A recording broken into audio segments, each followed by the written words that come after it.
दोस्तों नमस्कार। आप देख रहे हैं मानव दृष्टि और मैं हूं जयप्रकाश श्रीवास्तव। हमारा उद्देश्य है संवाद, संतुलन और जागरूकता। आज का हमारा विषय बहुत ही संवेदनशील है।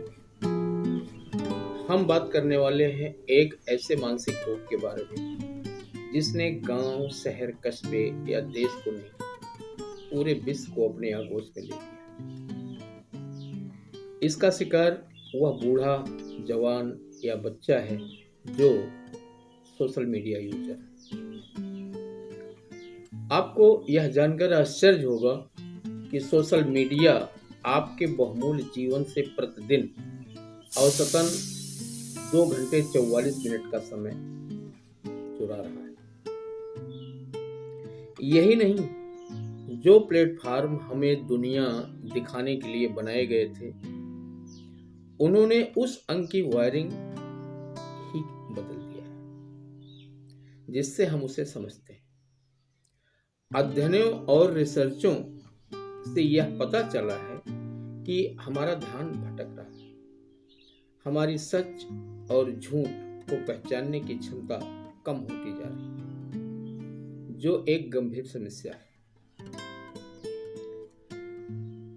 इस वीडियो में हम घबराहट से परे जाकर रिसर्च और विद्वानों के अध्ययनों के माध्यम से समझने का प्रयास करेंगे और समाधान तलाशेंगे। तो आइए इस यात्रा को शुरू करते हैं। पहले एक नजर सोशल मीडिया प्लेटफॉर्म के इतिहास पर। पहला सोशल मीडिया प्लेटफॉर्म 6 डिग्री था, जिसे एंड्रयू बेंडिच ने 1997 में लॉन्च किया।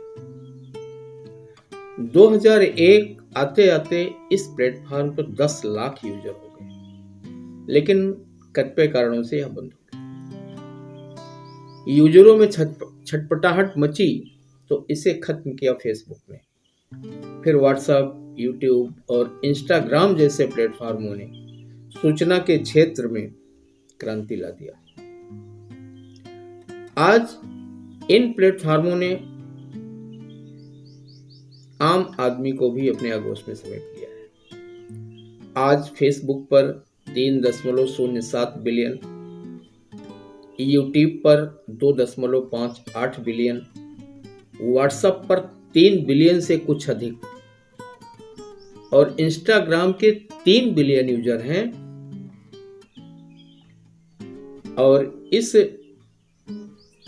आंकड़े में लगातार बढ़ोतरी भी हो रही है। आइए मूल विषय पर चलते हैं। सोचने और निर्णय लेने का काम हमारा मस्तिष्क यानी दिमाग करता है।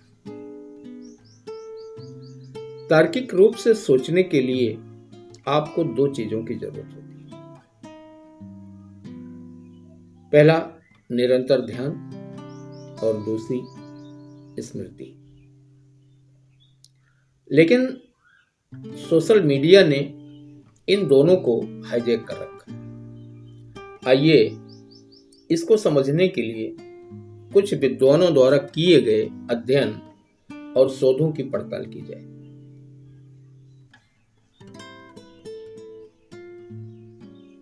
पहला अध्ययन journal of experimental psychology, general Ohio university, 2025। Ohio university के एक ऐतिहासिक शोध ने व्यक्तिकृत एल्गोरिदम का एक भयावह प्रभाव उजागर किया।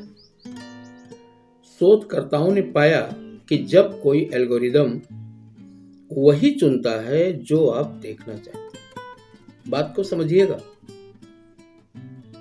ठीक वैसे ही जैसे यूट्यूब या टिकटॉक करता है, तो आप केवल कम जानकारी ही नहीं देखते बल्कि कम सीखते भी।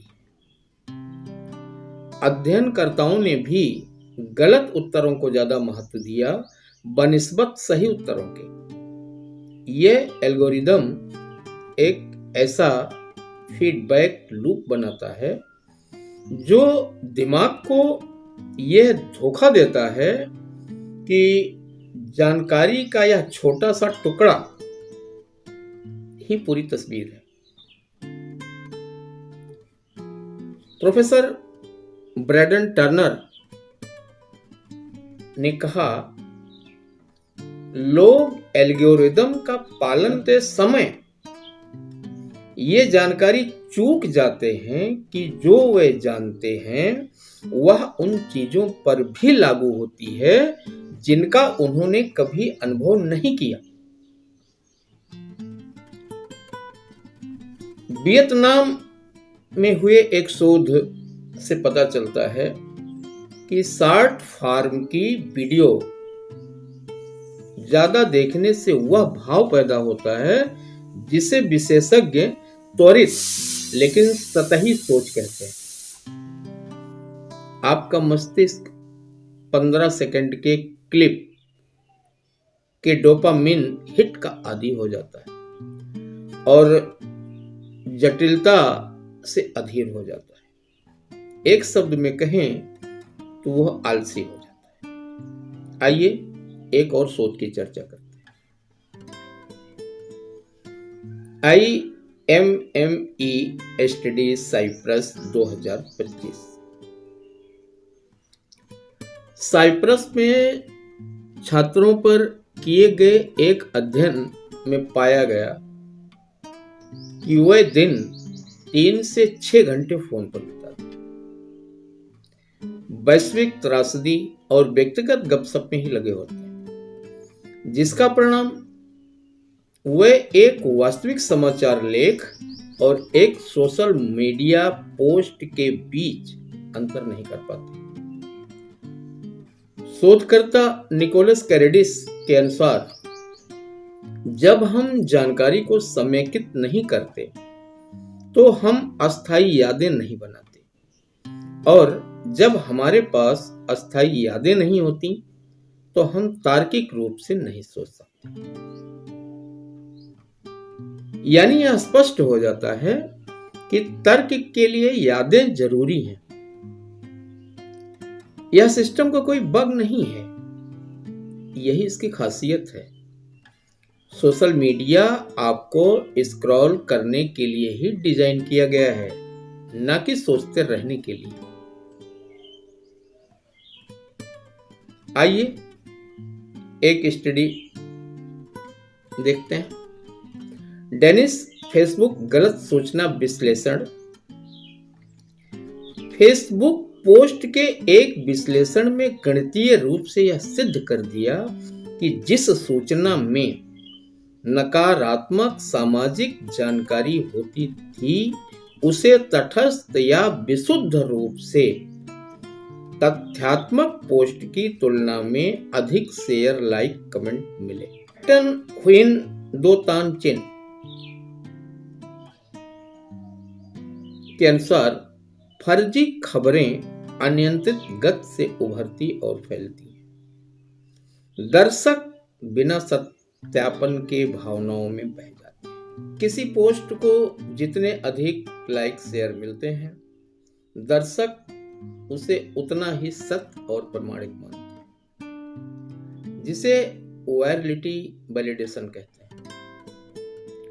दर्शकों के दिमाग में यह बात घर कर लेती है कि अगर इतने ज्यादा लोगों ने इसे पसंद किया है तो झूठी खबर नहीं हो सकती। किसी ने तो तथ्यों की जांच की होगी, जबकि सच ये होता है कि यह शुभ कार्य किसी ने नहीं किया होता। वहीं अब और एक नया कारक आग में घी डाल रहा है। आर्टिफिशियल इंटेलिजेंस, कृत्रिम बुद्धिमत्ता यानी AI। अब हम फर्जी खबरों के युग से आगे बढ़ चुके हैं। हम मनोवैज्ञानिक युद्ध के युग में जी रहे हैं। आज स्कैमर आवाज की क्लोनिंग करते हैं, एक शोध कहती है कि कोई फेक न्यूज सोशल मीडिया से 70% तेज रफ्तार से फैलती। साइबर सिक्योरिटी सेंटर रिपोर्ट 5 में एथेना कहती हैं, वर्तमान कृत्रिम बुद्धिमत्ता उपकरण कुछ ही सेकंड में डीफेक वीडियो बनाने की अनुमति देते हैं, जिससे तेजी से प्रसारित गलत सूचना फैलने का जोखिम बढ़ जाता है। अब हम वीडियो के समापन की तरफ बढ़ रहे हैं। हम वीडियो के उस हिस्से में आ गए हैं जहां हमें कहना चाहिए कि बस अपने ऐप्स डिलीट कर दो, लेकिन अब हम ऐसा नहीं कह सकते, क्योंकि हम एक ऐसे युग में जी रहे हैं जहां अब यह उचित नहीं है और ना हम ऐसा कर ही सकते। हमें क्या करना चाहिए? हमें समाधान की तलाश करनी चाहिए। समाधान अस्वीकृति नहीं है या प्रतिरोध। वीडियो में वर्णित सबूत हमें विशिष्ट कार्यों की ओर इशारा करते हैं जो हम अपने दिमाग को अपने पुराने ढर्रे पर लौटाने के लिए कर सकते हैं। आइए विचार करते हैं क्या करें। सोचें फिर करें। किसी पोस्ट को तुरंत शेयर न करें। 5 मिनट प्रतीक्षा करें। शेयर करने की इच्छा भावनात्मक है और प्रतीक्षा करने का निर्णय तार्किक है। नंबर 2, गति से अधिक गहराई को महत्व दें। हर घंटे के रील्स या टिकटॉक के बाद 20 मिनट, सिर्फ 20 मिनट एक लंबा लेख पढ़ने मिलता है। साक्षरता विद्वान मैरिसन उल्फ इसे मन बदलने वाली आदत कहती है, जो आपके मस्तिष्क की रैखिक तार्किक क्षमता का पुनर्निर्माण करती है। नंबर 3, असहजता की तलाश करें। किसी एक विश्वसनीय स्रोत का सक्रिय रूप से अनुसरण करें जिसे आप असहमत हो। शोध से पता चलता है कि यह संज्ञानात्मक लचीलेपन को बढ़ाता है और एल्गोरिदम के इको चैम्बर को तोड़ता है।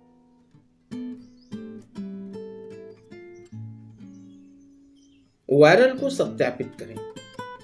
किसी चौंकाने वाले वीडियो पर विश्वास करने से पहले जांचें कि क्या यह खबर आधिकारिक समाचार एजेंसी द्वारा कवर की जा रही है। अगर नहीं, तो यह केवल एग्रीगेटर अकाउंट पर है और यह वीडियो संदेहास्पद है। तार्किक सोच का क्षरण कोई दुर्घटना नहीं है। यह पूरी रफ्तार से चल रही ध्यान अर्थव्यवस्था का निकास धुआं है। लेकिन मस्तिष्क प्लास्टिक की तरह है। इसे फिर से जोड़ा जा सकता है। इसके लिए बस हमें स्क्रॉल करना रोकना होगा ताकि हम यह महसूस कर सकें कि भीड़ में सबसे महत्वपूर्ण आवाज हमारी अपनी है और अपनी होनी भी चाहिए। स्क्रॉल करने से पहले सोचें और सूचना के तथ्यों का जानने का प्रयास करें। अब तक साथ बने रहने के लिए बहुत बहुत धन्यवाद। जय हिंद।